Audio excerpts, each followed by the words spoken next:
तर मवियानंतर मनसेनंही पराभवाचं खापर ईव्हीएमवर फोडलंय। विधानसभेच्या निकालात ईव्हीएमचा रोल असल्याचं अविनाश जाधव यांनी म्हटलंय। तर इस्रायलच्या टेक्नॉलॉजी वापरून ईव्हीएम हॅक केल्याचं प्रशांत जगताप यांनी म्हटलंय। तर विरोधकांकडून रडीचा डाव असल्याचं प्रत्युत्तर सुनील तटकरे यांनी दिलेलं आहे। ईव्हीएम विरोधात मवियानं घेतलेल्या भूमिकेनंतर मनसेनंही विधानसभा निकालाचं खापर ईव्हीएमवर फोडलंय। विधानसभेचा निकाल मान्य नाही, निकालात ईव्हीएमचा रोल, अविनाश जाधवांचं विधान। आम्हाला एवढा वाईट रिझल्ट येईल हे अपेक्षितच नाही, अपेक्षित नाही किंवा आम्हाला मान्यच नाही। हे अशक्य, अकल्पनीय आहे आणि मी खात्रीने सांगतो की ईव्हीएम शिवाय ही गोष्ट अशक्य होती। यात ईव्हीएमचा खूप मोठा रोल आहे। ईव्हीएम संदर्भात राज ठाकरे लवकरच भूमिका मांडणार, अविनाश जाधवांचं स्पष्टीकरण। मला वाटतं साहेब लवकरच त्यांची भूमिका मांडतील।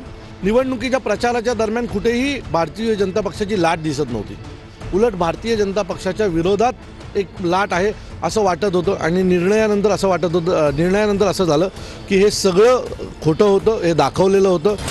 देशातील सर्व संवैधानिक संस्था उद्ध्वस्त झाल्यात। ईव्हीएम संदर्भात कोर्टानं दिलेल्या निर्णयानंतर राऊतांचं वक्तव्य। या देशातल्या जनतेचा जर निवडणूक प्रक्रियेवरती विश्वास नसेल आणि तरी न्यायालय ती प्रक्रिया रेटत असेल पुढे, तर या देशातल्या सगळ्या संवैधानिक संस्था या उद्ध्वस्त झालेल्या आहेत। विरोधकांकडून रडीचा डाव, न्यायालयानं ईव्हीएम संदर्भातली याचिका फेटाळली, सुनील तटकरे। रडीचा डाव याच्यापेक्षा वेगळं काही नाही। याच मोठ्या राज्यामध्ये ज्याला लोकसभेला यश मिळालं यांच्या कर्तृत्वानं पाहिलं तर माननीय सर्वोच्च न्यायालयाने ईव्हीएमच्या संदर्भामधली सुद्धा याचिका खारिज केली। इस्रायली टेक्नॉलॉजी वापरून ईव्हीएम हॅक करण्याचा प्रयत्न, प्रशांत जगतापांचा आरोप।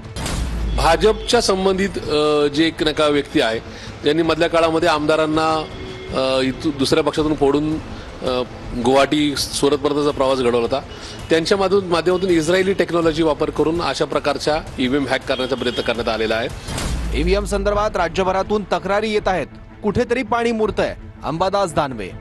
मतामध्ये सुद्धा प्रचंड तफावत आहे। ठिकठिकाणी काही ठिकाणी जास्त मतं मोजली गेली, जी 87चं फॉर्म होता याच्यामध्ये कमी आहेत, काही ठिकाणी कमी मतं मोजली गेली।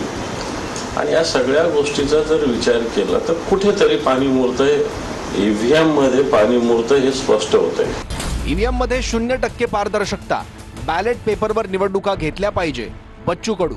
पारदर्शकता शून्य आहे ईव्हीएम मध्ये। तर माझं मत मारल्यानंतर ते चिठ्ठीवर दिसलं तरी ते प्रत्यक्षात आम्हाला किती भेटलं याची गणना नेमकी होत नाही। भाजपवाल्यांनी असं म्हणाले काय हरकत आहे का आम्ही सुद्धा बॅलेटवर घेऊ। याचं उत्तर हे काल सर्वोच्च न्यायालयाने दिलेलं आहे आणि सर्वोच्च न्यायालयाने क्लिअर कट सांगितलं आहे की तुम्ही हारले की ईव्हीएम वाईट ही पद्धत बंद करा। ईव्हीएम टॅम्पर प्रूफ आहे, ईव्हीएमची पद्धत चालूच राहणार आहे हे सांगितलेलं आहे। हा रडीचा डाव आता बंद केला पाहिजे। सिग्नेचर कैंपेन की बात कर रहे हैं बैलेट पेपर को लेके, क्या हम एक जन आंदोलन, लोगों की आवाज बन के हम कांग्रेस पार्टी आगे आएंगी, क्योंकि जनता चाहती कि अब वोट बैलेट पे होना चाहिए। एक वोट का अधिकार हमको है, वो भी अधिकार मशीन चुराती है। इस तरह की भावना जनता की है और इसलिए कांग्रेस पार्टी के राष्ट्रीय अध्यक्ष जी ने कहा कि हमें बैलेट पे वोट चाहिए और हमारे नेता राहुल जी उसका एक जन आंदोलन पूरे देश में खड़ा करेंगे। और इसलिए महाराष्ट्र ने हमने निर्णय लिया है कि जन आंदोलन जब राहुल जी का आएगा वो महाराष्ट्र में सबसे बड़ा रहेगा। तुम्हाला ईव्हीएमचे सांगतो मी, जेव्हा ते हरता झारखंड मध्ये काय होतं, ईव्हीएम बरोबर होता का? झारखंड मध्ये ईव्हीएम बरोबर होता, कर्नाटक मध्ये ईव्हीएम बरोबर होता, लोकसभेमध्ये ईव्हीएम बरोबर होता, लोकसभेत ईव्हीएम बरोबर होता का?